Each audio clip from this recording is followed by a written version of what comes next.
우리 예쁜 가지 인사합시다. 하나님의 은혜로 살아갑시다.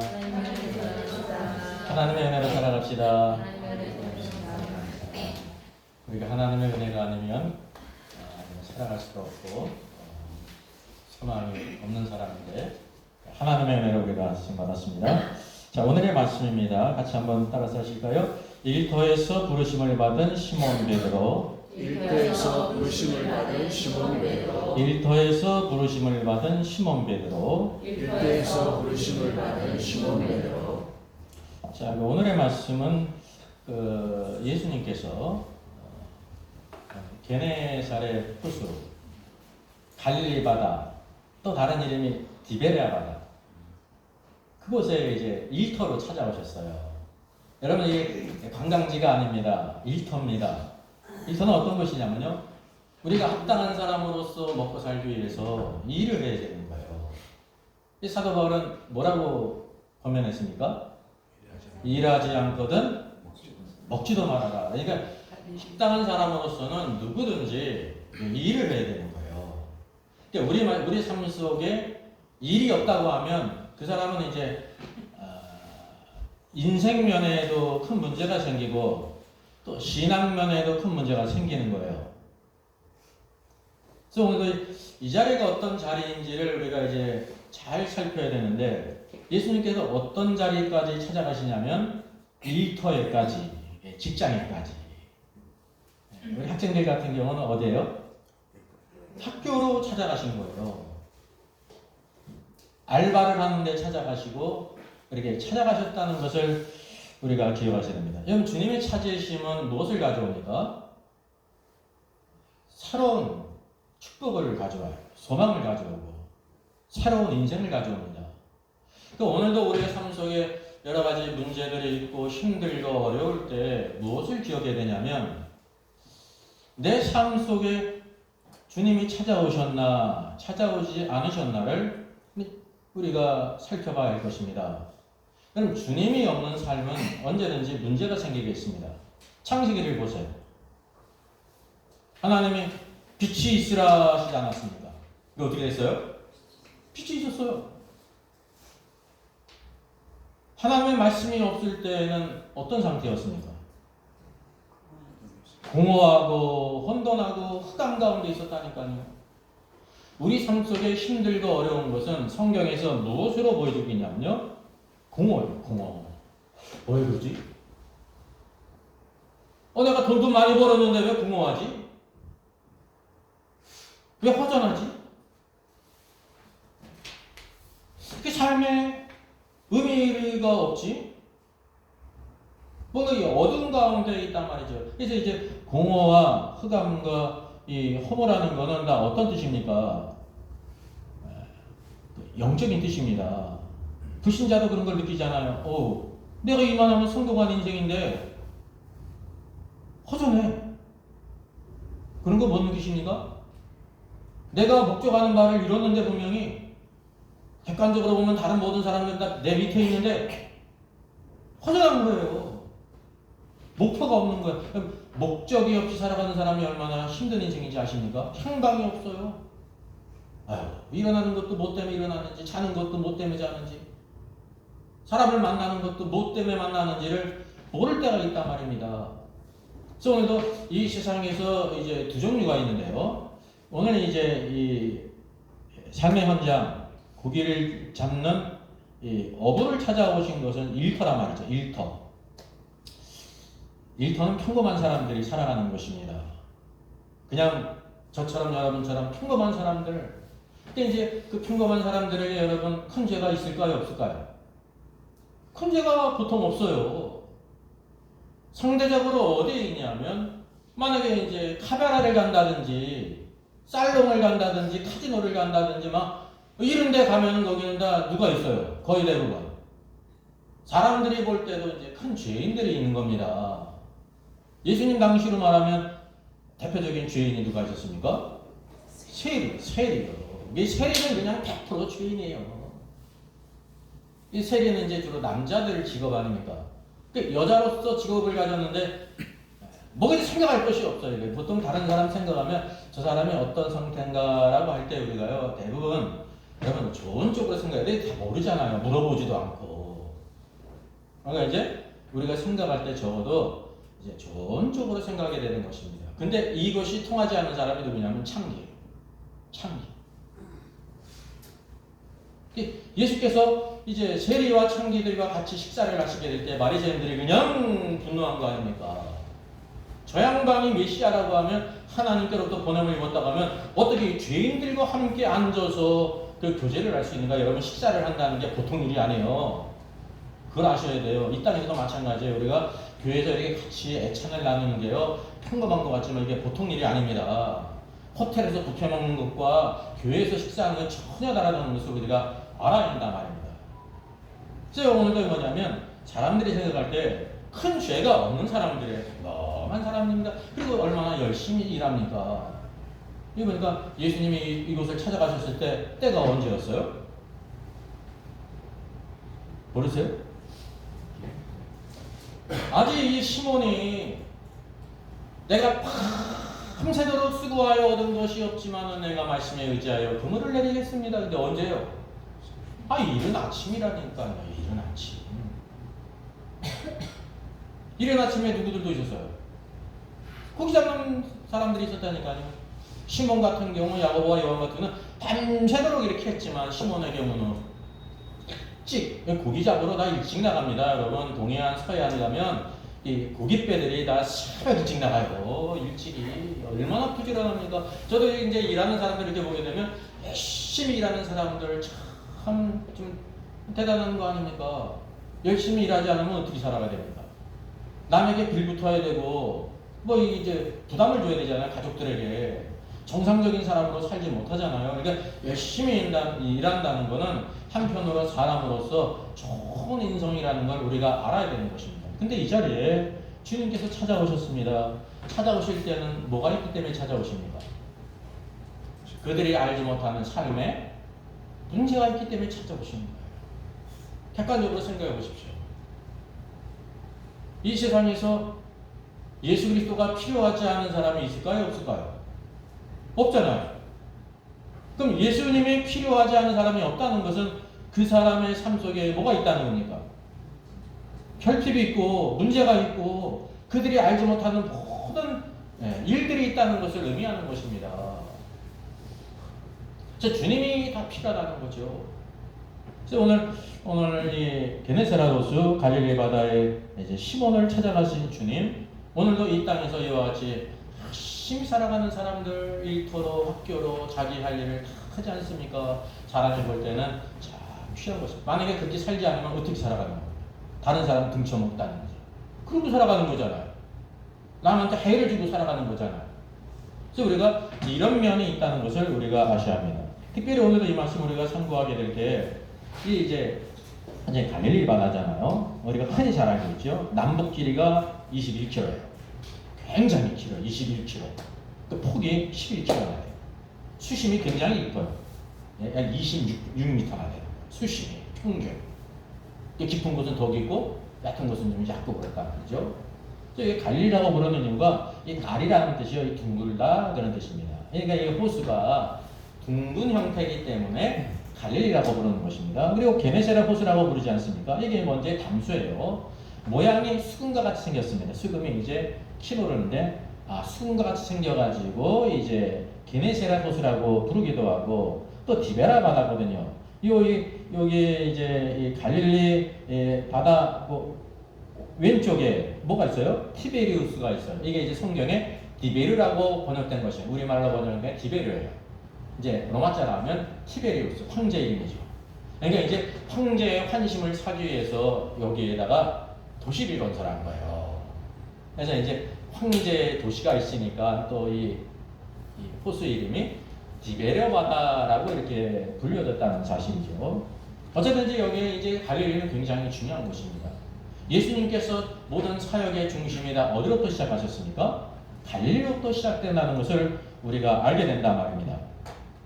이제 오늘은 이제 첫 번째 우리가 여러분 기본적으로 알아야 될 것이 뭐냐면 요 예수님께서 게네사렛 호수, 갈릴리 바다, 디베레 바다에서 고기를 잡는 시몬을 찾아가셨는데 요 말씀이 성경 몇 군데에 나옵니까? 이 파란 걸로 이렇게 이제 표시를 하지 않았습니까? 마태복음에도 있고 마가복음에도 있고 누가복음에도 있는 거예요. 그래서 이거를 공강복음이라고 말합니다. 공강복음. 그 성경을 읽다 보게 되면 분명히 내가 여기를 읽었는데 읽은 것 같은 거요. 그래가지고 또 넘어가잖아요. 근데 이제 앞서서 읽었지 마가복음에서 읽은 게 아니라 말입니다. 그런 이유가 이렇게 공통적으로 사건들 똑같은 사건이 있는데 기록이 달라요. 그걸 우리가 알아야 되는 것입니다. 제 공간복음입니다.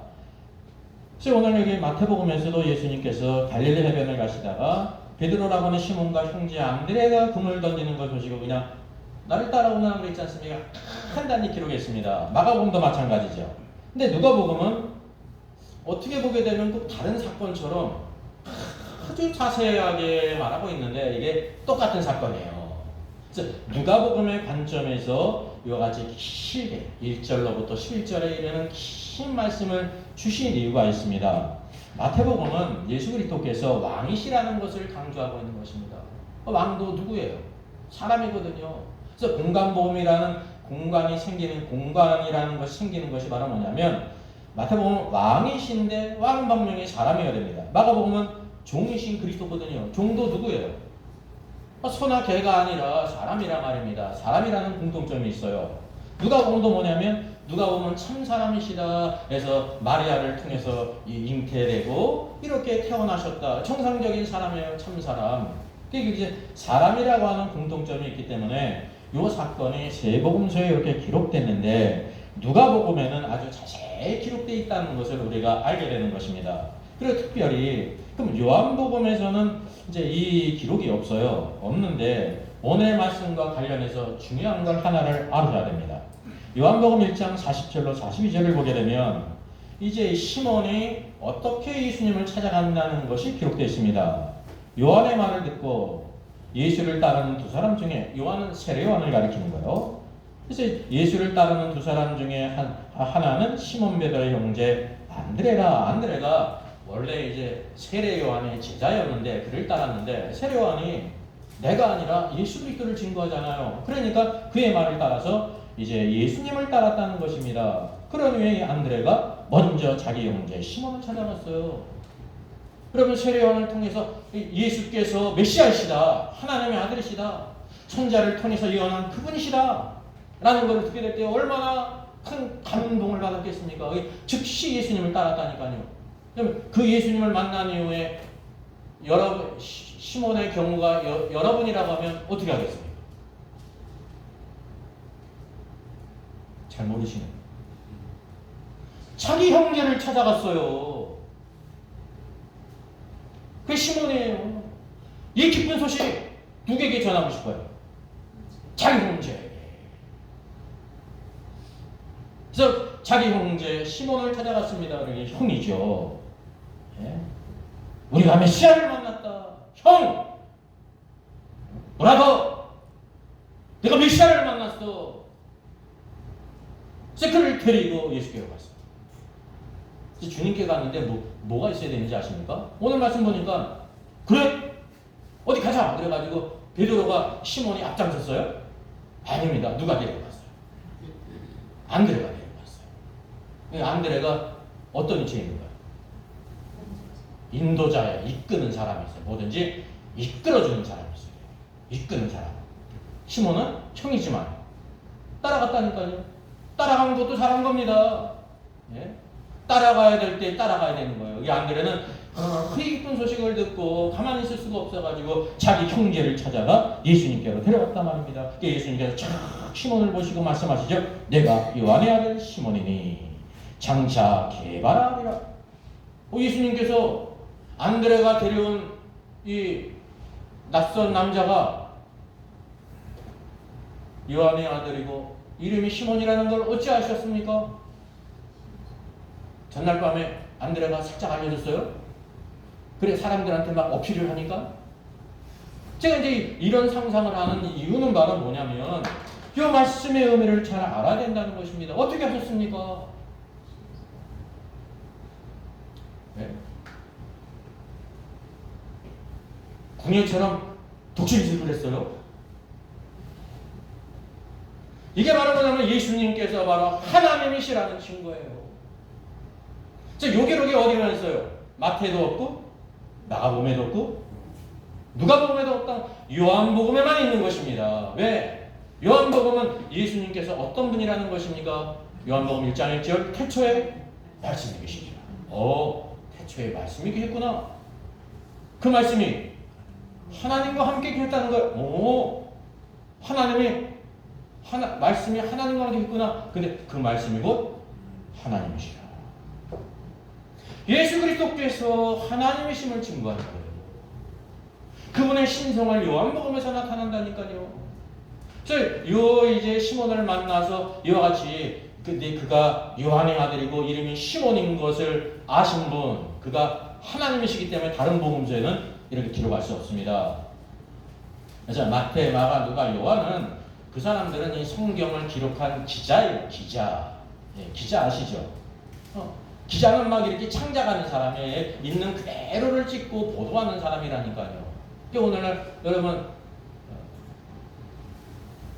있는 그대로 뉴스를 전하는 방송이 있어요, 없어요? 전 없는 것 같아요. 이리저리 마음대로 편집하고 막 창작을 하고 막 이렇게 방송사가 망하잖아요. 사람들이 안 보니까 광고주들도 광고를 안 주고 PD들이 다 그냥 떠난다는 게 탈출. 기자의 사명은 바로 뭐냐면 자기 생각을 섞어가지고 막 편집하고 이렇게 창작을 하는 게 아니라 있는 그대로를 전하는 거예요. 이 성경 말씀의 저자는 누구십니까? 성령님이에요. 우리가 그걸 꼭 아셔야 된다는 거예요. 그러니까 예수를 믿어도 성경이 어떤 책인지를 모르는 사람이 있습니다. 그러니까 온갖 잡소리들이 막 떠도니까 뭐 취문서라는 게 있었는데 하나 예수님의 어록이 하나 이렇게 굴러다녔는데 그거를 가지고 마태가 편집하고 마가가 편집하고 누가가 편집하고 막 이렇게 성경을 쓴 거다라는 거를 오늘날 신학교에서 가르치거든요. 왜? 그런 사람들이 있으니까. 절대 아니에요. 모든 성경은 하나님의 감동으로 된 것입니다. 네. 오늘도 우리가 이 귀한 말씀이 오늘도 우리가 있기 때문에 하나님의 계획을 알고 제가 여러분 창조의 때에 있었어요? 없었어요? 없었지요. 저도 여러분도 마찬가지고 어떻게 하냐면 하나님의 말씀을 통해 하는 것입니다. 예수 그리스도께서 십자가에 죽으시고 부활하신 거 어떻게 알아요? 성경을 통해서 한다니까요. 왜? 성경은 진실하기 때문에. 진실한 이유가 뭐냐면 사람의 작품이 아니라 하나님의 작품이라는 것입니다. 성령으로 말미암아. 네? 그래서 이 요한복음을 우리가 잘 알아내는 것입니다. 여기 보면 예수 그리스도의 신성을 가리킨다는 거예요. 그럼 오늘 누가복음에 있는 말씀과 어떤 관계가 있냐면 오늘 누가복음에 예수님께서 시몬을 찾아가셨는데 이미 어떤 일이 있었냐면 형제 안드레가 메시아를 만난 후에 그가 예수님께 데려가 가지고요 예수님을 만났다는 것입니다. 메시아를 만났어요. 그러니까 이제 어떤 말씀이 없어요. 그러니까 여기 시몬이 예수 그리스도를 메시아로 믿었을까요? 안 믿었을까요? 여러분 생각에 성경은 직접적으로 없어요. 믿었을까요? 안 믿었을까요? 이제 뭐를 보면 아냐면 예수님께서 여기 처음 보는 낯선 사람 안드레가 찾아온 이 사람이 아버지가 요한이고 그 이름이 시몬이라는 거 아셨지 않습니까? 또 하나 그의 미래를 말씀하셨죠. 내가 장차 게바라니라. 게바가 이제 번역하면 베드로예요. 우리는 게바나 베드로나 다 외국어인데 이게 번역하면 베드로. 너는 이제 작은 돌이 될 것이다. 이게 변화된 것이라는 거죠. 거기에 뭐를 암시하고 있는 거야? 시몬이 안 믿었으면 그런 소리 하실까요? 그럼 예수님이 엉뚱한 사람이 되는 거잖아요. 엉뚱한 사람이 어떤 사람인지 아세요? 어떤 사람은 그러더라고요. 엉덩이가 뚱뚱한 사람? 아니에요. 예수님은요, 그분의 하나의 말씀과 모든 행하는 일에 의롭고 실수가 없으시고 오류가 없으신 분이라니까요. 그러니까 여기 뭐를 하자면 이제 안데를 통해서 자기 형제니까 믿을만 하잖아요. 내 동생이 메시아를 만났다고 뛰어와가지고 메시아를 만나서 막 데리고 왔거든요. 여기 따라갔어요. 이게 좋은 형이에요. 좋은 동생의 좋은 형이라는 겁니다. 그래서 예수님께 그 말씀을 들었거든요. 이게 먼저 있었던 일이에요. 그런 후에 오늘도 누가복음에 예수님께서 베드로가 시몬이 밤새도록 이제 고기를 잡지 않았습니까? 그러니까 얼마나 근면한 사람이에요. 그죠? 저녁 때 되는 게 포기해도 되잖아요. 열심히 했으니까 누가 뭐라고 하겠습니까? 그럼에도 불구하고 내가 고기를 잡아야지. 그냥 할 수 있는 대로 밤을 새도록 그물을 그냥 갈릴리 바다 여기 이제 26km 폭이 11km 샅샅이 틀면서 다 던졌지 않겠습니까? 근데 잡았어요? 못 잡았어요? 못 잡았어요. 이게 참 기가 막힐 일이요. 여러분 기가 막힐 일을 두 글자라면 뭔지 아십니까? 기차예요. 기가 막힐 일. 네, 그게 기적입니다. 기적이에요. 기적. 절대로 일어나면 안 되는 일이에요. 그래서 뭐를 알게 되냐면 기적 뒤에는 반드시 주님의 보이지 않는 역사가 있다는 것을 암시해 주는 거예요. 기적이 있는 건 좋은 거예요, 나쁜 거예요? 주님이 이렇게 만지셨으니까 좋은 거예요, 여러분. 주님이 만지실 때 우리는 항상 플러스로 좋은 것만 생각을 하는데 그것도 우리에게 필요하지만 이게 우리의 영적인 상태에 의해서 주님께서 우리를 만지실 때 덧붙여 주시는 것이 있고 우리의 상태가 소극적일 때 주님이 만지실 때 뭐가 있어요? 마이너스가 있는 거예요. 지금 이게 플러스예요? 마이너스예요? 마이너스지 않습니까? 얼마나 낙심됩니까? 힘이 빠지고. 근데 이게 주님의 만지신 결과라고 하는 사실이죠. 그걸 이제 시몬은 알 수가 없죠. 그래서 주님이 직접 찾아오셨다는 것을 우리가 이제 알아야 되는 것입니다. 주께서 이제 게네사렛 호수에 왔을 때 무리가 몰려와서 하나님의 말씀을 들었습니다. 저 예수라는 사람이 나사렛 예수가 메시아래? 그러니까 이제 호기심 반 기대 반으로 여러 많은 사람들이 몰려들었습니다. 이게 평범한 사람들이죠. 무리들이. 여러분 일상적으로 이런 사람을 찾아보기 쉽습니까? 어렵습니까? 어렵잖아요. 다 살기 바쁜데 출근해야 되는데. 근데 예수님은 게네사렛 호숫가에 있어서 호숫가에 배두척이 있는 것을 보셨습니다. 그걸 보시면서 그러니까 어부들이 배에 나와서 그물을 싣고 있었어요. 한 배는 시몬의 배고 또 다른 배는 야고보와 요한의 배였죠. 그리고 이제 예수님께서 한 배에 오르셨습니다. 그게 이제 시몬의 배였습니다. 이게 이제 두 배 중에서 주님께서 떡볶이 하신 게 아니에요. 목적을 가지고 가신 거예요. 성경의 모든 것이 하나님의 계획 가운데 이루어졌다는 것을 우리가 기억하면 성경을 보는 눈이 달라집니다. 시몬의 배였습니다. 그에게 육지에서 조금 떼기를 청하셨습니다. 그러니까 우리가 여기서 뭘 알게 되냐면 시몬이 예수님을 만난 게 지금이 초면이 아니라는 거예요. 언제 만났어요? 이미 앞서서 안드레를 통해서 내가 메시아를 만나서 형 그러면서 주님을 만났습니다. 그분이 자기가 아버지가 요한이라는 것도 알고 내 이름이 시몬이라는 것도 알고 그리고 또 이해되지 못할 말씀하셨는데 내가 장차 개발하리라 변화될 것을 말씀하셨단 말입니다. 그러니까 이제 우리가 알다시피 야 이분이 그 메시아시구나 믿었어요. 그랬기 때문에 주님께서 이렇게 청하시게 될 때 물론 이제 힘들고 어려웠죠. 상황이 밤새도록 수고했는데 아무것도 없는데 말이죠. 여러분 인심이 어디서 납니까? 인심이 마음에서 나요? 쌀떡에서 나요? 마음에서도 나지만 쌀떡에서 나는 거예요. 내 삶에 넉넉지 않으면 아무것도 나지 않는 거예요. 이게 사람으로서 가진 인지상정이라는 거예요. 믿는 사람이나 믿지 않는 사람이나.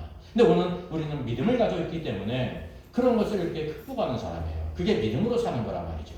그래서 배를 조금 뛰기를 청했어요. 그냥 올라와서 쓰는 건 괜찮지 않습니까? 어떤 면에서. 근데 어떻게 해야 돼? 배를 좀 육지에서 좀 띄우기를 청하셨다는 거예요. 그래서 이게 이제 두 번째 만남이었고 이제 시몬이 예수님을 메시아로 적어도 믿었기 때문에 순종했습니다. 배를 이렇게 띄웠습니다. 그러니까 무리들이 많이 모였기 때문에 지금 거리가 필요하지 않습니까? 제가 말씀을 전하는데도 여러분 바로 코앞에서 전하면 불편하잖아요. 이렇게 좀 떨어져 있어야 서로 편하지 않습니까? 마치 그런 거란 말이죠. 그래서 예수님께서 배에서 무리들을 가르치셨습니다. 여러분 이게 시몬에게 좀 굳은 일일까요? 좋은 일일까요? 인간적으로 보게 되면 자기 배를 사용할 뿐만이 아니라 그냥 사용하는 것도 아니고 배를 조금 이렇게 뛰기를 청하셨다니까요. 수고를 더 해야 돼요. 근데 주님이 그렇게 하실 때는 항상 좋은 일이 있는 거예요. 우리 입장에서는 힘들잖아요. 귀찮잖아요. 신앙생활에 여러분 그런 거예요. 하필이면 시몬의 배에 왜 그렇게 타시고 조금 뛰기를 청하셨을까요? 시몬과 가장 가까이에서 주께서 말씀하시기 위해서라는 걸 여러분 아셔야 되는 것입니다. 요거는 우리가 이제 어떤 경우냐면 자기 배에 올라오시도록 이제 허락하고 뛴 것은 다른 말로 하면 예수님을 어떻게 한 겁니까? 그게 영접한 거예요. 예수님께서 70인의 제자를 보내면서 뭐라고 말씀하셨습니까? 그 모든 걸 먹을 것 전대를 갖고 있지 말아라. 너희가 이제 아무 집에서 들어가서 만약에 너희를 영접하면 그 이제 맨날 머물든지 거기에 유하고, 영접지 않으면 발에 먼지를 떨어버리고 이제 떠나가는 거예요. 여러분 이게 영접이에요. 영접. 주님은 자기의 삶 속에 영접한 거예요.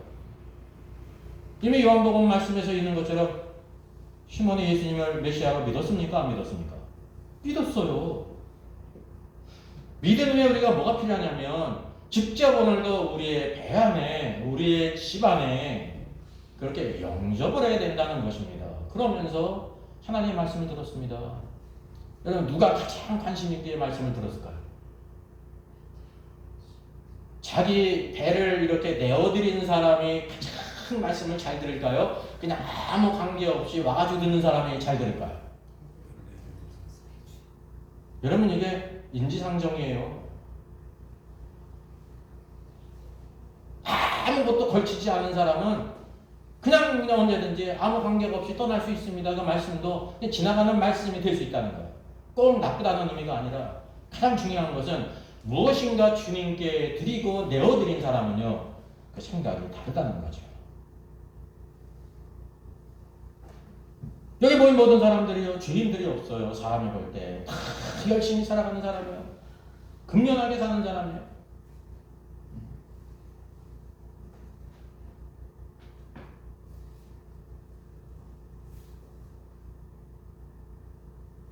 이제 베드로의 상황이 어떠냐면 밤새도록 일을 했지만 한 마리도 잡지 못하지 않습니까?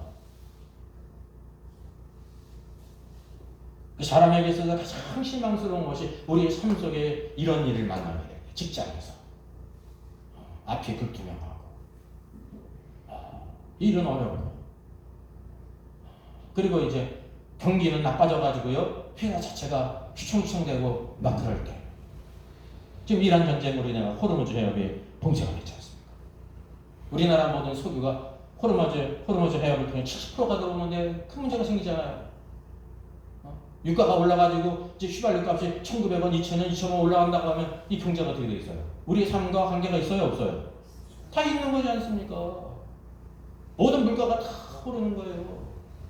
그럼 또 뭐도 올라요? 우리나라는 근본적으로 수출을 해야 먹고 사는 나라이기 때문에 달러를 벌어야 되는데 환율이 또 올라가잖아요. 이게 큰 문제라니까요. 이런 상황이 바로 그냥 밤새도록 수고를 했는데 한마디도 답지 못했습니다. 이 상황 속에서 주님이 찾아오셨다는 사실입니다. 주님은 그의 배에 오르셨죠. 그래서 오늘도 우리가 시몬의 그 인성, 믿음이라는 것은 뭐냐면 일상적으로 이런 상황에서는요, 여유가 없어요. 여유가 없어요. 급하게지는 거예요. 왜? 내가 힘드니까. 근데 예수님께서 배에 오르시는 것을 이렇게 허락하지 않습니까? 이거 허락이에요. 허락하지 않으면 주님이 거기 계시겠어요? 안 계시겠어요? 불법 침입자가 되는데. 주님이 그런 일을 하세요? 안 하세요? 안 하시죠. 그가 허락해야 배에 올라가는 거예요. 또 그가 이렇게 배를 띄워줘야 합당하게 또 말씀을 가르치고 가는 거예요. 이 모든 것을 다 해하셨단 말이죠. 근데 베드로의 시몬의 상황은 아주 어려운 상황이었다는 거죠. 힘들고 어려울 때. 여러분 시몬이 이때까지 고기를 잡으면서 이런 일이 그 전에 있었을까요? 없었을까요? 성경에 나오질 않아요. 제가 생각할 때 없었을 것 같습니다. 왜요? 그 이전에는 주님이 오시기도 전이었고 주님이 찾아오셔서 행한 일이 지금이 처음 아닙니까? 그러니까 이런 일이 없었습니다. 그 얼마나 낙심이 됩니까? 주님은 항상 또 우리에게 어떤 상황이 찾아오냐면요, 아주 좋고 인생이 잘 나가고 기쁘고 즐거울 때 찾아오시지 않는 것 같아요. 그건 어떤 문제냐면 주님이 찾아오셔도 우리가 그분을 거들떠보지 않습니다. 왜냐하면 예수 그리스도 없이도 우리가 인생이 잘 나가는데 예수가 뭘 필요해요? 그러지 않습니까? 주님 오늘도 어떤 삶에 찾아오시면 힘들고 어렵고 낙심될 때 주님을 찾아온다는 것입니다. 그때 시몬은 적어도 그 모든 것이 힘들고 어렵기 때문에 모든 것을 벗어날 수가 있었다니까요. 그게 일반적인 거예요. 그는 그 모든 것을 주님이 청하시는 대로 행했다는 것입니다. 지금 여기 시몬이 예수님을 메시아로 믿었습니까? 안 믿었습니까? 믿었어요. 요한복음을 보게 되면. 믿는 것과 주님의 말씀을 순종하고 하는 것은 또 다른 문제라니까요. 그럼 그걸 아셔야 되는 것입니다. 예수 믿으면 다 주님이 청하시는 대로 말씀하시는 대로 순종합니까? 아니거든요. 그건 또 다른 문제라는 걸 아셔야 돼요. 머릿속으로 아는 것과 실제 내 삶 가운데 무엇을 내어드리고 이렇게 행하는 건요 또 다른 문제예요. 근데 주님이 이런 걸 요구하실 때 우리에게 뭐가 있냐면 축복을 가져온다는 거예요. 우리는 그걸 모르죠. 안 보이죠. 시몬이 그런 게 보였어요? 이 주님께 이렇게 순종하고 이렇게 하면은 주님께서 내 배를 가득 채워주실 거야. 이게 보였기 때문에 순종한 거예요? 아닙니다. 그런데도 순종했어요. 그게 여러분 중요하다는 것입니다. 그 탕자의 경우를 보세요. 아버지의 모든 재산을 다 달라고 그래가지고 먼 나라로 떠났습니다. 왜? 먼 나라가 어떤 나라? 먼 나라. 아버지로부터 먼 거. 우리 인생은 근본적으로 어떻게 해야 내 인생이 편해지고 행복해질 수 있다는 거면 하나님과 멀리 떨어지는 거. 내 마음대로 사니까. 아버지의 간섭이 없는 거. 아버지의 사랑이 뭐예요? 간섭이야. 귀찮은 거야. 너 왜 이러니? 11시인데 왜 뒹굴뒹굴대니? 지금 일을 해야 되지 않느냐? 밥 먹을 때도 밥을 먹어야 되지 않느냐? 이게 기본이잖아. 근데 자녀들은 어때요? 귀찮은 것도 내가 다 알아서 하는데 먼 나라 가서 뭐를 했습니까? 마음대로 살았습니다. 사람의 소원이 뭐냐면 사람의 행복의 기준은 내가 하고 싶은 것을 다 하는 거 아닙니까? 그죠? 내가 이거 사고 싶을 때 살 수 있고 가고 싶을 때 갈 수 있고 모든 것을 다 하는 거 아닙니까? 그러니까 물질적으로나 시간적으로나 모든 것이 다 있어가지고 마음대로 하는 게 행복이잖아요. 탕자가 그걸 누렸다니까요. 마음대로 살았습니다. 마음대로 살아가는 삶은 결국 무엇으로 가냐면요 허랑방탕한 삶입니다. 허랑방탕이 한편으로 인생을 즐기는 것 같죠. 사는 사람들은 그걸 인생을 즐기는 거라고 말해요. 근데 본질은 뭐냐면 허랑방탕한 삶입니다. 허랑방탕한 삶의 열매가 있습니다. 열매가 뭘까요? 모든 것이 다 없어지는 것입니다. 인생도 나이가 늙어가지고 젊음도 없어져가지고 늙어 쪼그라지고 가지고 있는 모든 재물도 다 떨어지는 거예요, 여러분. 세계 최고의 거부가 허랑방탕하면 뭐 일평생 천년만년 살 것 같아요? 허랑방탕하면 다 없어지는 거예요. 그냥 도박방 한 번에 그냥 수백 조가 다 날아가는 거예요, 여러분. 허랑방탕은. 마지막에 아무것도 없는 인생 됐잖아요. 재물이 떨어지니까 누구도 떨어졌어요. 친구들도 다 떨어졌어요. 그게 참된 친구가 아니었거든요. 그때서야 비록 하나님의 은혜가 임했어요. 어떤 게 하나님의 은혜입니까? 그때서 비로소 뭘 생각하냐면 내 아버지 집에는 양식이 풍족한 품꾼이 있는데 나는 품꾼보다 못한 인생이 되었구나. 비로소 아버지 집을 생각해요. 자기가 어떤 처지에 있는지를 깨달아요. 언제 깨달은 거예요? 인생이 잘 나가고 하고 싶은 거 다 할 때 깨달았어요? 못 깨달았어요? 못 깨달았죠. 여러분, 저나 여러분이 똑같은 이런 사람들입니다. 인생이 괜찮을 때, 큰 문제가 없을 때 깨닫지를 못해요. 근데 삶이 힘들고 어렵고 문제가 생길 때 그때 깨닫는 게 여러분 은혜입니다. 그때도 못 깨닫는 사람이 있습니다. 그래서 이제 내가 죽어도 아버지 집에 돌아가서 죽어야 되겠다. 내가 하늘과 아버지께 죄를 지었다고 고백을 해야겠다. 돌아가지 않습니까? 여러분, 이게 은혜예요. 이게 은혜는 어떤 때임이에요? 인생이 잘 나갈 때임이에요. 자기가 뿌려놓은 호랑방탕한 삶의 결과가 낫싱이 되게 될 때임이에요.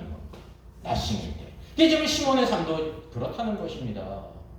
그럼 생각해 보세요. 안드레를 통해 가지고 메시아를 만났어요. 예수님을 만났거든요. 놀라운 일을 경험하지 않습니까? 그럼 어떻게 되겠나요? 하나님의 계획 가운데 그가 어떤 삶을 살아야 됩니까? 지금 이 고기 잡는 삶을 살아야 되는 거예요. 예수님을 따라야 되는 거예요. 예수님을 따라야 된다니까요. 그래서 주님께서 또 찾아오시는 것입니다. 우리 인생의 연약함 때문에. 저기 시몬을 주님께서 몇 번 만나셨어요? 2번 만나신 거예요. 우리가 성경을 보게 되면 아브라함이 나오는데 대부분 다 하나님께서 창세기 12장에 여호와 하나님이 아브라함을 첫 번째 부르신 걸로 생각합니다. 이제 성경을 읽기만 하고 생각을 안 한 거예요. 예? 사도행전 7장에 나오는 그 언급은 언제를 가리킵니까? 그 이전에 11장 마지막 부분에 여호와께서 그를 부르셨기 때문에 갈대아 우르를 떠났습니다. 그리고 그의 아버지 때문에 지체했잖아요. 우리 12장에 아버지가 돌아가신 후에 여호와께서 또 부르신 거예요. 또 왜 자꾸만 또 부르실까요? 우리의 연약함 때문에. 이게 은혜라는 거죠. 오늘도 시몬을 주님께서요, 이게 첫 번째 만남이 아니에요. 두 번째 요한복음, 예수 그리스도가 하나님이심을 증거하는 요한복음에서 지금 요한이 이 요한의 제자였던 안드레를 통해서 시몬이 예수님을 만나서 그가 이제 새 생명을 얻은 거예요. 메시아를 믿었다는 거예요. 근데 믿었는데 그의 삶은 여전히 이전과 변화가 없었죠. 그래서 삶의 변화를 위해서 오늘 누가복음에 예수님께서 삶의 현장 일터로 찾아오셨다고 하는 사실입니다. 이제 시몬이 주님을 그에 대해 오르게 했습니다. 영접했어요. 주님이 여러분, 주님이 어떤 분인지를 시몬이 알았을까요? 몰랐을까요? 몰랐어요. 객관적으로 이분이 메시아구나. 그 이전에 알았던 거잖아요. 구체적으로 이분이 어떤 분인지를 몰랐던 겁니다. 그 뒤에 말씀을 보면 우리가 알게 되는 것입니다. 많은 사람이 주님을 영접했을 때 예수 그리스도가 어떤 분인지를 다 알아요? 몰라요? 몰라요. 오늘 우리 상적으로 예수를 믿어야 오늘도 우리가 지옥 가지 않고 구원받아 죄의 용서를 받고 이 정도만 아는 거예요. 이건 아는 게 아니라니까요. 주께서 오실 때. 그래서 또 찾아오신 거예요. 많은 사람들이 예수님을 성인 중에 한 분 아니야? 성경에도 예수님을 뭐라고 많이 불렀습니까? 랍비요. 맞아요. 예수님 많이 가르치셨는데 랍비 정도가 아니라니까요. 우리는 그 일부분인 거를 전부로 생각하는 경우가 많이 있습니다. 일부분인데 전부로 생각하는 거예요. 어떤 분이 예수님은 선한 분이시지 예수님이 선한 분 정도세요? 그러니까 이 모든 것이 다 불완전하다는 것을 가르칩니다. 이것을 보기 위해서 주님이 찾아오셨다고 하는 사실이죠. 이제 말씀을 마치고 이제 시몬에게 말씀하시잖아요. 시몬아, 깊은 데로 가서 그물을 내려 고기를 잡아라. 주님이 그 상황을 다 아셨을 거 아닙니까? 이제 시몬이 고백합니다. 선생님, 우리를 밤이 새도록 수고를 했는데 잡은 것이 없습니다. 낫싱입니다. 그런데 내가 말씀에 의지하여 그물을 내리겠습니다. 여기 선생님 그랬는데요. 특별히 이 선생님이라는 거는 특별한 단어입니다. 헬라어로 이제 에피스타타예요. 에피스타타. 그래서 성경에 메스터로 번역됐어요. 메스터. 지금 이 베드로, 이 시몬은 예수님을 뭐로 인식했냐면 랍비 정도로 인식하진 않고 메스터. 모든 삶의 분야에 메스터가 있잖아요. 장인이 있잖아요. 아주 전문가. 선생님이라는 건 디다스칼로스로서 가르치시는 거. 나쁜 뜻은 아닙니다. 주님께서 많이 가르치셨습니다. 설교도 하셨지만 설교는 일방적으로 이렇게 하는 거고요. 그게 필요해요. 그리고 가르치셨어요. 우리가 밤이 새도록 수고했습니다. 이미 할 거를 다 했습니다. 근데 또 지금 깊은 데로 그물을 내린다고 무슨 일이 있겠습니다. 무슨 일이 있겠습니까? 그렇지만은 메스터께서 내게 말씀하셨으니 내가 말씀을 지하여 그물을 내리겠습니다. 여러분에게 우리 사람으로서 참된 인성이에요. 내 상황을 알잖아요. 여러분의 다 상황이 있잖아요. 다 있잖아요. 수고했어요. 더 이상 보이는 게 없어요. 가망성이. 근데 메스터께서 내게 말씀하셨기 때문에 내가 말씀을 의지해서 그물을 내리겠습니다. 여러분, 이게 믿음이에요. 참된 인성 안에서의 믿음이에요. 내 모든 상황을 무시하지 않아요. 다 알아요. 알지만 메스터께서 에피스타파타께서 말씀하셨기 때문에 내가 말씀을 의지해서 내리겠습니다. 믿음은 뭐를 의지하는 거냐면 내 상황을 의지하는 게 아닙니다. 우리의 모든 삶은 다 무엇 때문에 움직입니까? 내 상황 때문에 움직이잖아요. 그죠? 그럼 뭐 때문에 움직여요? 내 생각 때문에 움직이잖아요. 그게 이제 정상적인 삶이에요. 사람마다 불신자나 신자나. 근데 우리는 더 고차원적인 삶을 살아야 되는데 주님의 말씀으로 살아야 된다니까요. 주님의 말씀. 주께서 말씀하셨는데 주님, 내 상황은 이렇고 내 생각은 이렇습니다. 저는 내 생각대로 하겠습니다. 아무 일도 안 일어난다는 거죠. 이 시몬은 이와 같이 참된 인성 안에서 자기의 상황도 인식하고 그럼에도 불구하고 주께서 말씀하셨으니 내가 순종하겠습니다. 그래서 우리가 이제 부언하자면 여기에 나오는 말씀은요, 로고스가 아니라 원어가 레마. 주님이 지금 말씀하셨잖아요. 레마라고 해요. 레마. 주님이 지금 직접 말씀하셨잖아요. 당신의 그 말씀에 의지하겠습니다. 우리가 이 성경을 읽게 될 때 성경은 이제 로고스거든요. 우리가 성경을 읽고 묵상하고 성경 안에서 기도하게 될 때 성령께서 오늘도 우리에게 응답을 주실 때 이게 뭐가 되는 거냐면 이게 레마가 되는 거예요. 그게 응답이에요. 응답. 지금 성경은 객관적인 말씀이에요. 그걸 우리가 영으로 읽고 깨닫고 기도하게 될 때 성령님이 우리 안에 계시는데 말씀하신다니까요. 그 말씀이 레마란 말이죠. 레마. 오늘도 우리가 뭐를 듣기를 원해야 되냐면 레마의 말씀을 듣도록 하나님 말씀 안에서 그분의 말씀을 읽음으로 듣고 그리고 그 말씀을 상고하면서 주의 뜻을 깨닫고 기도할 때 주님의 말씀이 있습니다. 성령님이 말씀하신다는 것입니다. 말씀하게 되면 어떻게 되는 거예요? 깊은 데로 와서 그물을 내리면 주님이 우리를 채우신다는 거죠. 그게 바로 하나님과의 교통이라는 것입니다. 내가 순종했습니다. 그랬더니 고기를 잡은 것이 힘이 많았습니다. 그물이 막 씹습니다. 저 다른 배에 있는 동무들을 불렀습니다. 이게 동무라는 게 뒤에 있는 것처럼 누구예요? 동업자, 파트너가 있었어요. 파트너. 야곱과 요한이 있었습니다. 손짓에서 와서 도와달라. 도와달라. 세상에서도 동업자가 있는 게 얼마나 중요합니까?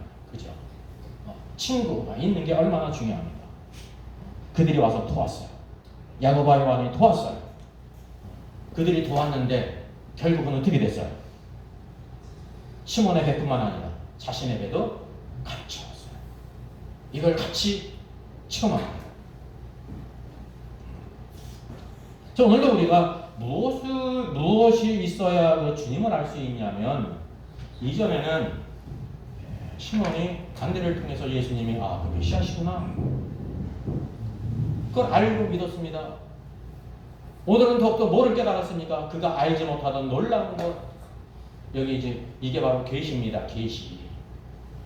계시는 우리가 알지 못하던 거인데 덮여 있으니까 알지를 못하잖아요. 주님께서 이와 같이 그 보자기를 이렇게 벗기실 때 그 안에 있는 것을 보이신 거예요. 이 놀라운 계시를 그가 받았다는 사실입니다. 주의 말씀이 맺고 주의 말씀을 순종하게 될 때 좀 놀라운 일이 벌어졌어요. 이때까지 고기를 잡으면서 이런 일이 한두 번 있었을까요? 전 생각할 때 없었을 것 같아요. 이게 보통 일이 아니거든요. 이제 앞에 3분이 이전에는 객관적으로 메시아로 믿었는데 삶 속에 들어와서 이 놀라운 기적을 체험했잖아요. 이게 기적이거든요. 기적을 체험하게 될 때 그 기적을 통해서 예수님이 참된 어떤 분인지를 깨닫게 하신다는 사실이죠. 오늘도 우리 인생의 한계를 넘어가야 돼요. 내가 밤새도록 해봤습니다. 초보자가 아니라 전문가입니다.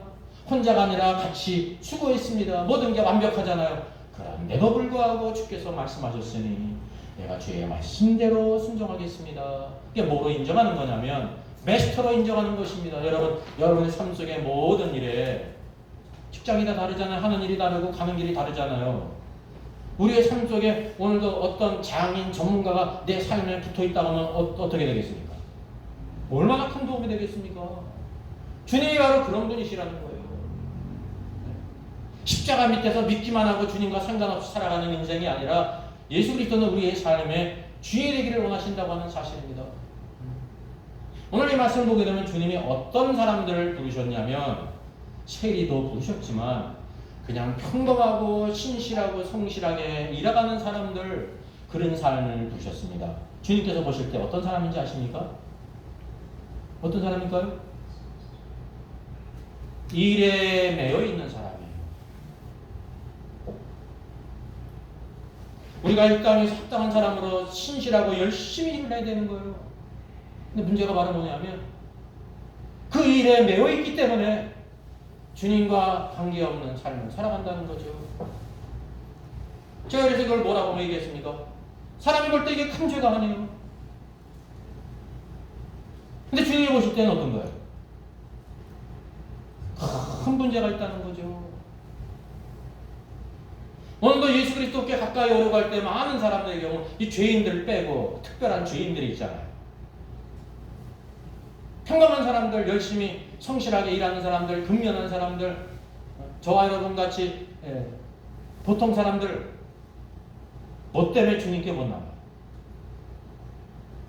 일해야 되니까. 먹고 살아야 되니까. 예수를 믿다가도 어떻게 합니까? 먹고 살아야 되니까.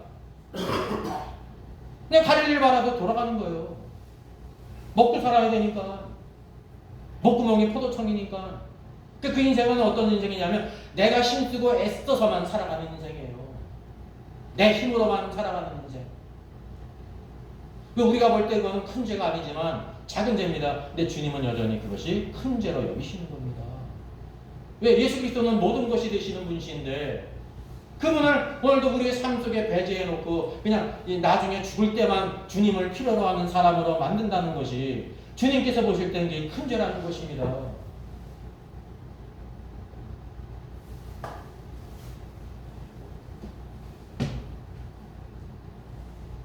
오늘도 한 사람의 순종을 통해서 그의 배가 채워지고 그의 동업자, 파트너, 야고보와 요한의 배도 가득 채웠죠. 이거를 이제 그들도 같이 경험한 거예요. 그래서 마태복음, 마가복음 다 그들도 어떻게 하셨어요? 다 제자로 부르시지 않습니까? 오늘 놀라운 일이 있습니다. 제가 아까 있는 것처럼 참된 계시가 있게 될 때 주님을 안다고 그러잖아요. 그 참된 계시는 좀 기적적인 일을 통해서 깨달은 거란 말이죠. 여기 8절을 보니까 시몬 베드로가 이를 보고 예수의 무릎 아래 엎드렸습니다.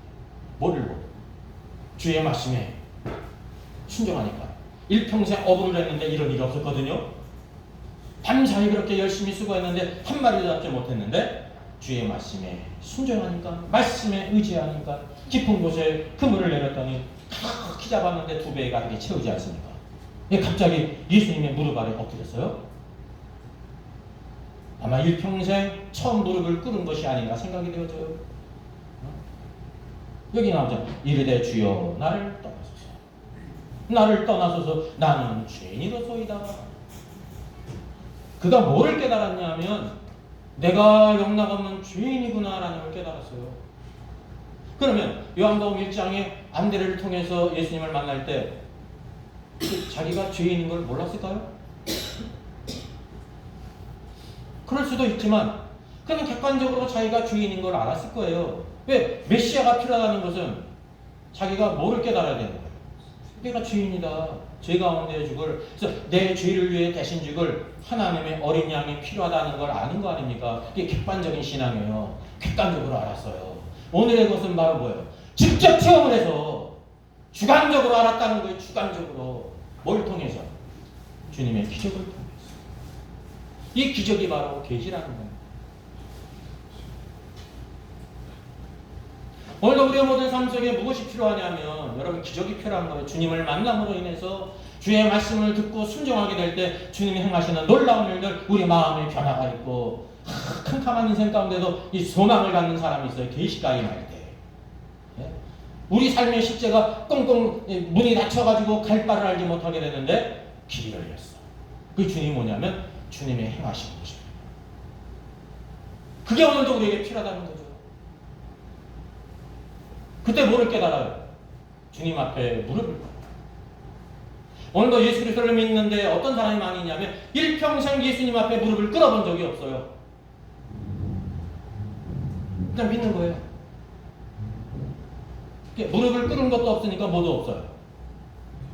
주님 나를 떠나서서 내가 죄인입니다라는 것도 없어요. 이게 뭐만 있냐면 지금 시몬이 요한복음에서 예수님을 만났잖아요. 그분이 메시아이기 때문에 나도 죄인이고 모든 사람이 다 죄인이지 이건 알았다니까요. 근데 현미경으로 바라보듯이 자기가 영락 없이 끔찍한 죄인인 것을 깨달았단 말이에요. 이게 주관적으로 깨달았다는 거예요. 뭐가 있어요? 두 박고? 두 쫑고? 두 쫑고? 그게 뭐 8,000원, 9,000원 해가지고 대단한 거였다는데 그 맛있다고 그러더라고요. 그러니까 이제 많이 사니까 더 그런 거 보죠. 그것도 마찬가지예요. 말만 해주면 압니까? 그거 맛있구나. 그냥 객관적으로 하는 거예요. 근데 실제 먹어보면 주관적으로 하는 겁니다. 신앙은 바로 뭐냐면 남이 들려준 얘기 객관적으로 하는 겁니다. 주님은 뭐 하기를 원하시냐면 내가 직접 체험해라. 먹어라. 말씀을 먹어야 되는 거예요. 말씀을. 계시록에도 뭐라고 합니까? 사도 요한에게 말씀을 뭐라고 합니까? 먹으라는 겁니다. 근데 어떻게 해서 입에서는 반대, 속에서는 쓰다 그랬습니다. 이게 어떤 과정이냐면 그 과정을 이렇게 가는 데는 힘들다는 것을 가르치죠. 지금 여기 이 시몬의 경우도 주님의 말씀에 순종하는 게 순탄했어요? 순탄하지 않았어요? 순탄하지 않죠. 왜냐하면 내가 밤새도록 수고했고 이렇게 했는데 열심히 했는데 아무것도 없는데 그 한 번 그물을 던진다고 됩니까? 이게 어려운 과정이거든요. 그럼에도 불구하고 순종했다니까요. 오늘도 주님께서 오늘도 우리의 삶 속에 무엇을 원하시냐면요. 그리스도를 주관적으로 체험하라. 여러분 오늘 말씀을 통해서 저와 여러분의 삶 속에 뭐가 필요하냐면 주님의 오심으로 해가지고 주의 말씀에 의지하여 순종할 때 주님이 뭘 행하기를 원하시냐면 기적을 행하기를 원하시는 것입니다. 그게 내적인 것일 수도 있고 외적인 것일 수도 있어요. 이 기적을 체험하지 않았기 때문에 뭐가 없냐면 계시가 없었기 때문에 주님께 진정으로 무릎을 꿇어본 적이 없는 거예요. 내가 얼마나 끔찍한 죄인지를 모르는 거예요. 그냥 객관적으로 너도 죄인, 나도 죄인, 모두 죄인 이것만 하는 거예요. 이게 바로 이 말씀의 의미라는 것입니다. 그래서 주님이 2번 찾아오시는 거예요. 2번. 아브라함도 2번 부르시지 않습니까? 왜? 우리의 연약함 때문에. 우리의 연약함을 다 아시는 주님이 얼마나 좋으십니까? 여기 이제 이는 극과 낡은 자기 및 자기와 함께 온 사람이 고기 잡힌 것으로 말미암아 놀라고 세베대의 아들로서 시몬의 동급자인 야고보와 요한도 놀랐습니다. 예수께서 시몬에게 이르시되 무서워하지 말라. 이 집으로는 내가 사람을 취하리라. 주님은 내가 이제 사람을 취하리라. 너는 이제 고기를 잡아가지고 물질적인 고기를 잡아가지고 인생을 영위하고 먹고 살았는데 이제는 내가 사람을 취해서 살리는 일을 할 것이다 라고 말씀하셨단 말이죠. 그때 그들이 배들을 육지에 대고 모두 다 버려두고요. 2배에 가득 채운 물고기도 버려두고.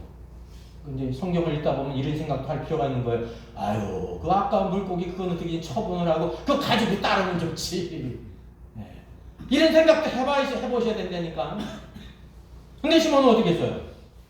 배도 버려두고 그 잡은 물고기도 빨리 한 10분에 싸게라도 팔고 그거 가지고 따르다가 주님과 같이 식사를 하면 좋지 않습니까? 그거 다 버려두고 모든 거 버려두고 예수님을 따랐다. 주님은 뭐 때문에 두 번째 찾아오실까요? 주님을 따르는 사람이 되라는 거예요. 주님을 따르는 사람. 우리가 그거 다 알지 않습니까? 신자는 많지만 제자는 적지 않습니까?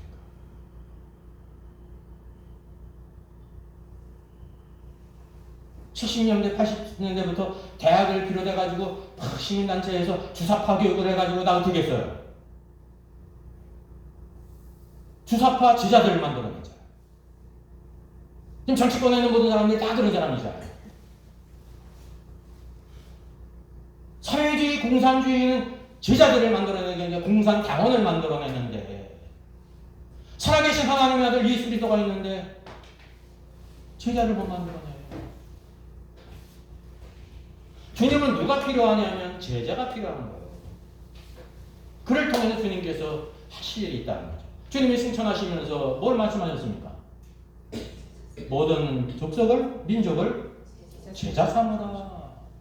여러분, 신자는 태어나는 겁니다. 하나님의 은혜로 영적인 출생에 우리가 아무것도 안 했어요. 이게 은혜예요. 이게 신자예요. 신자. 신자가 되는 게 뭐냐면 제자가 되는 것입니다. 예? 비커밍이라는 것은 이전은 아니었는데 되는 거예요. 뭘 통해서? 가르침을 받고 훈련받아서. 주님의 제자들이 다 어떻게 했어요? 3년 반 동안 주님과 다 함께 있다니까요. 함께. 그래야 오늘도 우리의 삶이 변화가 되는 것이, 축복된 인생으로 우리를 업그레이드 시키는 것입니다. 오늘도 예수를 믿는 모든 성도들에게 주님이 두 번째 찾아오셔서 시몬에게 이런 일을 행하셨던 것처럼 주님의 역사를 체험하고 기적을 체험함으로 계시를 깨닫고 그럼 삶이 변화돼서 예수님의 무릎에 꿇게 돼요. 여러분, 사람에게 무릎을 꿇는 것은 비참한 인생입니다. 가련한 인생이에요. 근데 예수님께 무릎을 꿇는 인생은 축복된 인생입니다. 주님께 무릎을 꿇지 않는 사람은 허접한 인간에게 무릎을 꿇게 될 거라니까. 우리는 오늘도 누구에게 무릎을 꿇었습니까? 예수님께 무릎을 꿇었습니까? 누구에게 무릎을 꿇었냐 말이죠. 무릎을 꿇게 될 때 모든 고백이 있냐면 주여 나를 떠나소서 나는 죄인입니다. 여러분, 이게 얼마나 놀라운 고백입니까? 이전에는 그냥 머리로만 알았던 거예요. 너도 죄인, 나도 죄인, 모두 죄인. 사도 바울도 죄인, 베드로도 죄인, 모세도 죄인. 이게 얼마나 편해요, 그죠? 편하잖아요. 마음이 가뿐하잖아요. 근데 뭐냐면 다른 사람은 눈에 안 뵈는 거야. 주님, 내가 죄인입니다. 나를 떠나소서. 그때 주님이 나를 따르라. 주님을 따르는 사람, 축복된 사람, 살아온 삶, 하나님의 역사를 이루는 사람, 장차 그리스도께서 만왕의 왕으로 오시게 될 때 신부로 오는 사람, 다갈란 전에 휴거될 사람, 천열매 휴게로 그리스도 안에서 먼저 죽은 사람들은 이기는 자, 남자아이로 휴거될 사람, 하늘의 전쟁을 가져오는 사람, 주님이 이 땅의 만왕의 왕으로 통치하시게 될 때 그의 신부로서 코킹으로 들어갈 사람, 영광된 사람으로 부르시는 것입니다. 사람이 주님이 보실 때 안드레와 시몬 모두 다 어떤 사람이었습니까? 매여있는 사람이었습니다. 여러분, 누가 보면 사장을 볼 때 주님께서 성경을 펴서 이사 성경을 읽으시면서 은혜를 선포하셨잖아요. 어떤 사람들에게 주님께서 은혜를 선포하신다고 그랬습니까? 포로된 자. 여러분, 죄에 포로된 사람도 있고 어디에 포로된 사람도 있어요? 직장에 자기 일터에 매인 사람이 있어요. 우리가 죄로부터 자유함을 얻었는지는 모르지만 오늘도 이 땅에 우리가 사람으로 살아가게 될 때 직장에 매여가지고 끝까지 평생 매여있는 인생으로 살아가면서 주님이 그냥 보시질 않으세요. 그래서 두 번째 찾아오시는 것입니다. 참된 자유를 얻고 축복된 삶을 살아가는 사람, 주님이 계시거든요. 주님께서 한 번 명령하시면 밤새도록 한 마리도 잡지 못했는데 깊은 곳에 내려가서 던지니까 두 배에 칵 채울 정도로 많은 물고기를 잡았습니다. 그러면 깊은 데가 어디입니까? 수증기 가지고 찾아다녀야 돼요? 갈릴리 바다? 가장 깊은 곳이어야 되는가? 아닙니다. 깊은 데가 어디예요? 말씀에 의지하여 사는 삶이에요. 하나님 말씀에 의지하여 사는 삶. 이 너무나도 확실한 주님의 말씀이에요. 주님, 제가 어떤 삶을 살아야 될까요? 기도해 보세요. 성경을 통해 말씀하시는 거예요. 너 이때까지 다 낮은 곳에 살았다. 낮은 곳은 어떤 곳입니까? 밤새도록 수고해도 아무것도 잡은 것이 없는 겁니다. 주님, 제가 굉장히 벌었거든요. 제가 상위 5%예요. 주님이 보실 때 다 뭐예요? 아니다. 너 상위 5%라고 생각하는데 너 나싱이다, 나싱. 왜? 주님과 아무 상관이 없거든요. 말씀을 의지하여 살지 않는 삶은 다 나싱이에요, 나싱. 그걸 지금 깨달아야 돼요. 나중에 죽을 때 깨달으면 이제 소망이 없단 말이죠. 하나님의 은혜는 우리가 지금 이 순간 누려야 되는 거예요. 지금이 은혜 받을 만한 때예요. 구원의 날이라고 했습니다. 지금. 네? 금 중에서 제일 소중한 금이 뭐예요? 지금이에요. 지금. 정말 여러분 이 지금을 놓치지 말아야 되는 것입니다. 네? 세월을 아끼라. 때가 가다 그랬죠. 그 세월이라는 말이 카이로스예요. 카이노스. 카이노스가 뭐냐면 세월이라고도 세월이 시간을 의미하거든요. 시간으로도 번역되고 그게 기회라는 뜻이 되는 것이 똑같은 단어가. 그러니까 시간을 아껴라 그런 뜻이고 다른 말로 하면 기회를 아껴라 그거예요. 기회. 왜? 기회가 어디에 있어요? 시간 속에 있는 거예요. 지나간 인생을 보세요. 아유, 내가 고등학교 때 열심히 공부할 걸, 대학교 때 열심히 공부할 걸. 지나가는 경험이잖아요. 근데 잡을 수 있어요, 없어요? 왜? 시간이 지나갔어. 지금도 늦지 않은 것입니다. 우리가 아직도 살아있을 때 기회예요. 주님은 여전히 오늘도 기회를 주신단 말이죠. 오늘도 주 예수 그리스도께서 찾아오신 거 오늘도 시몬뿐만이 아니라 저와 여러분을 찾아오셔서 우리 삶 속에 놀라운 은혜와 축복을 누리게 하십니다. 새로운 인생을 열게 하십니다. 축복된 인생으로 걸어가게 하십니다. 이런 귀한 은혜가 저 여러분의 삶 속에는 충만하기를 주의 이름으로 축원하겠습니다. 아멘.